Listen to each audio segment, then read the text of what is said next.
Secretario, muy buenas. Y también la parte temática, nos acompaña nuestro querido amigo, el maestro Zoe Robledo, director general del Instituto Mexicano del Seguro Social, para comentar sobre una iniciativa que él mismo explicará en unos momentos. Bienvenido, querido Zoe. Bien, pues muy buenas noches con todas y todos. Estamos aquí nuevamente para actualizar el panorama epidemiológico, tanto internacional como nacional. Estamos en el día 61 de la Jornada Nacional de Sana Distancia. Queda todavía una semana completa, que es la siguiente semana, de la Jornada Nacional de Sana Distancia, recordando que las acciones, las intervenciones de sana distancia no terminan en sí con la Jornada Nacional de Sana Distancia, sino que entonces ahora vendrá un nuevo esquema regionalizado que ya se ha presentado en ocasiones y durante la próxima semana se estará reforzando la información en base a una semaforización que tendrá como objetivo precisamente definir cuáles son las actividades que pueden realizarse dependiendo del color del semáforo. 84 conferencias vespertinas, esta es la número 84. Bien, veamos la siguiente diapositiva donde actualizamos el panorama internacional.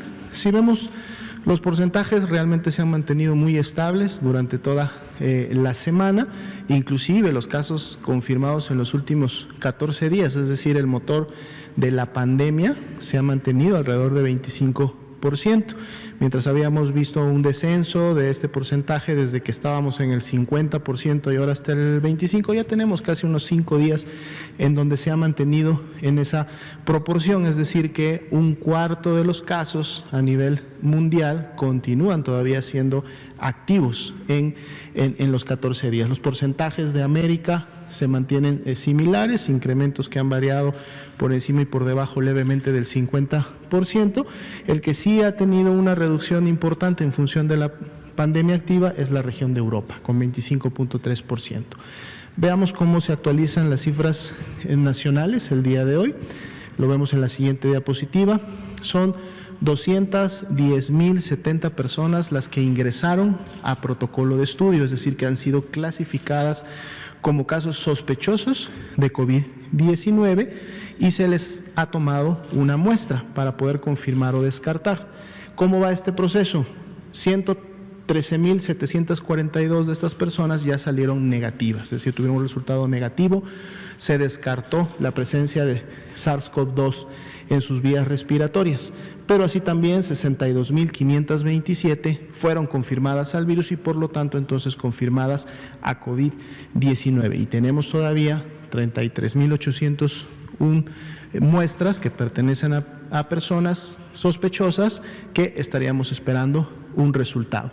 Sin embargo, podemos ver que la epidemia activa y se ha mantenido prácticamente siempre alrededor de un quinto de la cantidad de casos confirmados totales. El día de hoy, 13.347 personas que salieron confirmadas, pero que tuvieron inicio de síntomas en los últimos 14 días. Esta es la epidemia activa en México. Así también, lamentablemente, producto de las complicaciones y de una evolución tórpida de la enfermedad, lamentablemente 6.989 personas han perdido la vida a causa de COVID-19 hasta el momento.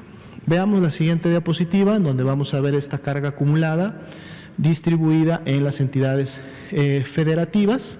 Más de la mitad de las entidades federativas ya superaron los 1,000 casos acumulados. Esto es lo que se ha acumulado desde el inicio de la epidemia en México. Siguen siendo solo 3 los estados, esto viene siendo desde prácticamente una semana, 10 días, los que se mantienen solamente por encima de 3,000 casos acumulados. 48.9 la incidencia por 100,000 habitantes para la República Mexicana. La siguiente diapositiva vamos a ver la distribución en orden descendente y con los números totales. Ahí podemos ver también los colores que corresponden a cada una de las escalas de este rango de casos. En la siguiente diapositiva veremos ahora sí solamente los casos confirmados con inicio de síntomas en los últimos 14 días, es decir, esta es la epidemia activa en México, y aquí vemos que realmente la gran mayoría de los estados, estamos hablando casi del 70%, son estados que todavía se mantienen en un rango que está entre los 100 y los 500 casos. Entonces la gran mayoría todavía está en esta fase de epidemia activa, todavía en estos rangos, y vemos muy pocos colores oscuros en el mapa. La siguiente diapositiva veremos en orden descendente también, y podemos ver también los colores de las escalas para que ustedes puedan tener el dato completo. Ahora sí, en la siguiente diapositiva viene la distribución por tasa de incidencia acumulada, es decir, con base poblacional, en donde siempre comentamos que los colores más oscuros representan a los estados que en estos últimos 14 días, del 9 al 22 de mayo, tienen la mayor actividad en relación a la transmisión y por lo tanto a la afectación en la población. Y son estados que en su momento han mantenido estas características. Algunos estaban inclusive en colores más oscuros hace una semana, hoy empiezan a tener colores más claros, lo cual evidencia que están disminuyendo su carga, más sin embargo otros empiezan a pintarse de colores más oscuros, y esto es lo que vamos a estar viendo un poco en la alternancia, recordando que la epidemia en México es asincrónica, es decir, hay entidades federativas que entran antes al pico epidémico o a la subida grande, y cuando están en su bajada otros lo están haciendo.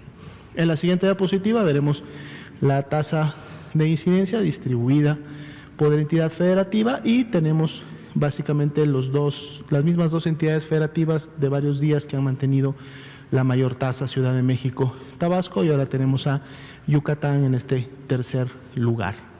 En la siguiente diapositiva vamos a ver la distribución de las 6.989 defunciones por fecha de ocurrencia, es decir, por la fecha en que fallecieron, y así también podemos ver en el color naranja claro aquellas defunciones que todavía tienen pendiente un resultado de su prueba de laboratorio y que por lo tanto podrían incrementar esta cifra que tenemos el día de hoy. En la siguiente diapositiva vemos las defunciones, nuestra gráfica de distribución por entidad federativa. Esta es carga de defunciones, carga acumulada, son todas las que han ocurrido desde que inició la pandemia, y los que tienen en la parte superior de la barra nuevamente un componente naranja claro son aquellas que van a de seguro incrementar todavía este número en los siguientes días una vez que tengamos este resultado de laboratorio. En la siguiente veremos la curva epidémica.